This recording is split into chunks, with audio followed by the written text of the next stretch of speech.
नमस्कार साथियों, कैसे हैं आप सभी लोग। जी, पिछले वीडियो में मैंने आपसे बात की थी कि कुछ छात्र नागपुर में धरना दे रहे हैं अपनी मांगों को लेके। एसएससी जीडी की जो परीक्षा उन्होंने उत्तीर्ण की थी सन 2018 में, और वो क्वालिफाइड है, लेकिन उनको अब तक नौकरियां नहीं दी गई। प्रधानमंत्री कार्यालय, गृह मंत्रालय, रक्षा मंत्रालय, हर जगह वो गुहार लगा चुके हैं। नितिन गडकरी जी से मिल चुके हैं, राजनाथ सिंह जी से मिल चुके हैं, लेकिन उन्हें आश्वासन के अलावा अब तक कुछ नहीं मिला। ये छात्र जंतर मंतर पे भी लगभग इन्होंने 2 महीने धरना दिया, 3 महीने धरना दिया, लगभग 1 साल ये दिल्ली की सड़कों पे पड़े रहे, लेकिन किसी ने इनकी नहीं सुनी। अभी ताज़ा तरीन कहानी ये है कि ये छात्र, ये बेबस छात्र, जिसमें छात्राएं भी हैं, नागपुर में हैं, और वहाँ पर ये बराबर मांग कर रहे हैं कि या तो हमें वर्दी दी जाए, नहीं तो हमें अर्थी दी जाए। आखिर ये हुआ, अर्थी के लिए क्यों विवश है, क्यों सरकार से कह रहा है कि अगर आप हमें वर्दी नहीं दे सकते हैं तो हमें अर्थी दीजिए, यानी कि हमें इच्छा मृत्यु दे दीजिए, ऐसा प्रावधान कीजिए। अब इन छात्रों का, मेरी इन छात्रों से बात हुई है, कुछ छात्रों से, तो वो कह रहे हैं कि हम सुप्रीम कोर्ट में एक याचिका दायर करने वाले हैं कि अगर हमारी सरकार हमें वर्दी देने में सक्षम नहीं है तो हमें इच्छा मृत्यु का जो है स्वीकृति दे दे, जिससे कि हम स्वेच्छा से सभी छात्र आत्मदाह कर सकें। तो हमारे लिए बड़े शर्म की बात है कि कहाँ हम कुछ छात्रों को, 40,000 छात्र हैं और ये उत्तीर्ण छात्र हैं, काबिल छात्र हैं, इनको नौकरी नहीं दे पा रहे हैं। और कहाँ हम विश्वगुरु होने की बात करते हैं, कहाँ हम अडानी को तीसरे नंबर का, चौथे नंबर का रईस बना रहे हैं, और इधर हम चुनिंदा छात्रों को नौकरी देने में विवश हैं। ताजा तरीन एक और घटना हुई है, उपराष्ट्रपति जी का काफिला नागपुर में आया। इन छात्रों को जानकारी हुई, छात्रों ने सोचा चलो उपराष्ट्रपति जी से गुहार लगाई जाए, उनसे बात करने की कोशिश की जाए, उनसे मिलने की कोशिश की जाए। लेकिन होता क्या है, 4 किलोमीटर दूर ही इन छात्रों का जो जुलूस था, उस जुलूस को रोक दिया गया, उन्हें उपराष्ट्रपति जी से नहीं मिलने दिया गया।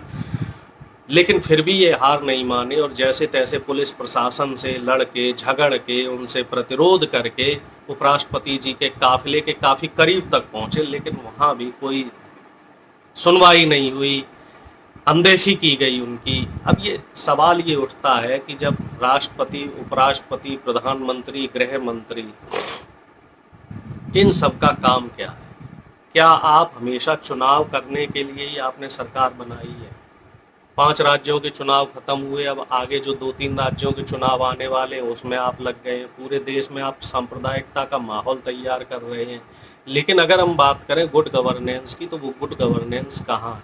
छात्रों को, हम एसएससी जीडी के छात्र की बात कर रहे हैं, 2014 के छात्र, 2018 के छात्रों की बात कर रहे हैं कि जब 4 साल से आप इन्हें नौकरी देने में सफल नहीं हैं, तो फिर आप लोग कुर्सियों पे क्यों बैठे हुए हैं? क्या आप सिर्फ चुनाव जीतने के लिए कुर्सियों पे बैठे हुए हैं? क्या आपका उत्तरदायित्व तो नहीं बनता है? क्या आपकी जिम्मेदारी नहीं बनती है कि इन छात्रों को नौकरी दी जाए? बड़े दुर्भाग्य की बात है, हमारे देश के लिए दुर्भाग्य की बात है कि हमारे युवा, जिनको देश की रक्षा करनी चाहिए थी, वो नागपुर के संविधान चौक पे बैठ के धरना दे रहे हैं। इनमें से कई छात्रों की हालत इतनी खराब है, कई छात्र आमरण अनशन पे बैठे हुए हैं, उनकी हालत इतनी ज़्यादा खराब है कि हॉस्पिटलाइज हैं। कुछ छात्र उनमें से अपना शरीर भी त्याग चुके हैं, उनकी मृत्यु भी हो चुकी है। और हमारी सरकार की जो कहते हैं ना, कान पे जूं तक नहीं रेंग रही। और सबसे दुर्भाग्यपूर्ण बात यह है कि मेन स्ट्रीम मीडिया ने आज तक इस खबर को अपने प्राइम टाइम पे नहीं चलाया, आज तक इस खबर को कवर करना उचित नहीं समझा। मेन स्ट्रीम मीडिया सिर्फ हिंदू, मुस्लिम और सांप्रदायिकता की भरी चीज़ें जो हैं वो जहर घोलने का काम कर रहे हैं। लेकिन मेन स्ट्रीम मीडिया ये चीज़ क्यों नहीं दिखा रही है कि इन छात्रों के भविष्य के साथ सरकारें क्यों खिलवाड़ कर रही हैं?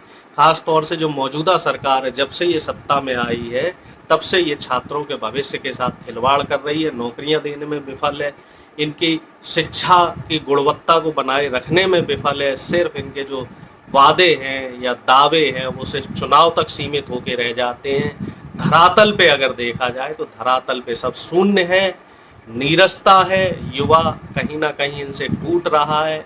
मैं फिर से आपसे आप लोगों के माध्यम से मैं फिर से सरकार को आगाह करना चाहता हूँ कि जिस तरफ जवानी चलती है उधर ही जिंदगानी चलती है। अगर ये युवा की आस उम्मीद टूट गई तो हो सकता है कि आपकी कुर्सी भी ना रहे, जिस कुर्सी को आप बचाने में लगे हुए हैं। मैं अपनी बात यहीं ख़त्म करूंगा और आप सब लोगों के सामने एक सवाल छोड़ के जा रहा हूँ, क्या हमारे युवाओं को, हमारे देश के बच्चों को अधिकार नहीं है कि वो काबिल हैं, वो परीक्षा उत्तीर्ण कर चुके हैं तो उन्हें नौकरियां दी जाए?